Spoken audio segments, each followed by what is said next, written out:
Peter Kuznick is a professor of history and director of the Nuclear Studies Institute at American University and is now joining us from Washington, D.C. Welcome, Professor. We have seen Russia taking advancements in Kharkiv. What does this say about the war? In your view, what direction will the war take henceforth? Very difficult position now, both in terms of manpower and in terms of weaponry. And so Russia is taking advantage of that. They had been moving in the east and the south. Now they've added this offensive in the north. And so the Ukrainian lines were already stretched very thin, and Russia was making incremental gains in the south and the east.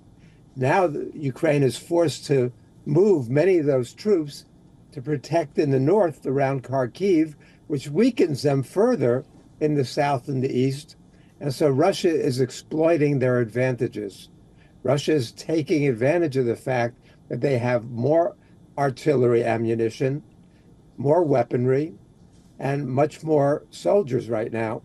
So Ukraine has passed new legislation that allows them to draft more Ukrainian citizens, but that doesn't go into effect for another week, and then it will require months of training. So Ukraine is going to be in a weakened position for quite some time. Nobody has any optimistic assessment of anything that would happen from Ukraine's standpoint in 2024.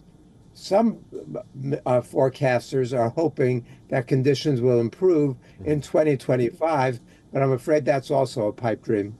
Professor, before we move on, we are reporting now that 7 people have been reported killed in the Russian border adjacent city of Belgorod after Ukrainian projectiles hit a residential building there, and at least 20 other people have been injured.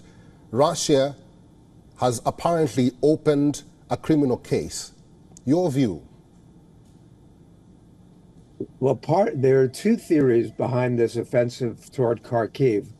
One is to push the Ukrainians 6 miles back to create a buffer zone so that Ukraine will not be able to hit Belgorod and other areas inside of Russia. So that's one theory, just to create a buffer zone. Other people think that Russia is actually planning to try to seize Kharkiv. Kharkiv is Ukraine's second biggest city. Before the war, it had a population of 1.3 million people. So that would be very, very difficult. But given the state of conditions in Ukraine right now, it might not be impossible. That would be a major victory for Russia if it can seize Kharkiv. But even if it can create a 6-mile buffer zone, which seems much more feasible, that would also protect those cities, towns like Belgorod inside of Russia. Professor, let's talk about Ukraine now and the situation there. President Biden promised weapons will be delivered as soon as possible. What do you think could be causing the delays?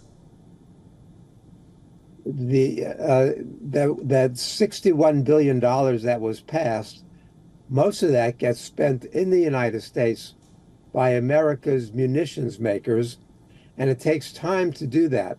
Biden has just announced a $400 million military aid package, and that's going to be based on his presidential drawdown authority. So they will take $400 million worth of weapons from the U.S. arsenal and deliver those much more quickly.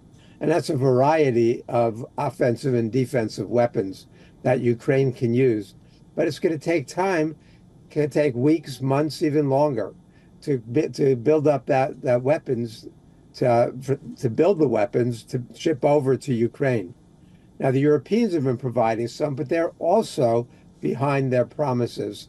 The other concerning thing that we shouldn't lose track of is that Macron has been talking about sending French and other European ground troops to support the Ukrainians.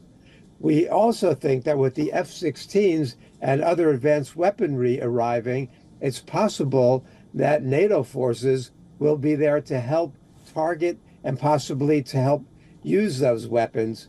All of these are a serious escalation. Okay. Putin has been making a lot of saber rattling about tactical nuclear weapons. Now, so we don't want to. We don't want. I don't want this to escalate to a much bigger war, and that's also possible. The more desperate Ukraine becomes, the more possibility that this situation escalates into potentially World War III, and that's what we especially have to make sure to prevent. All right. We're out of time now, Professor. Thank you very much for talking to us. I've been talking to Peter Kuznick, who's a professor of history and director of the Nuclear Studies Institute at American University. Professor, thank you once again. Thank you.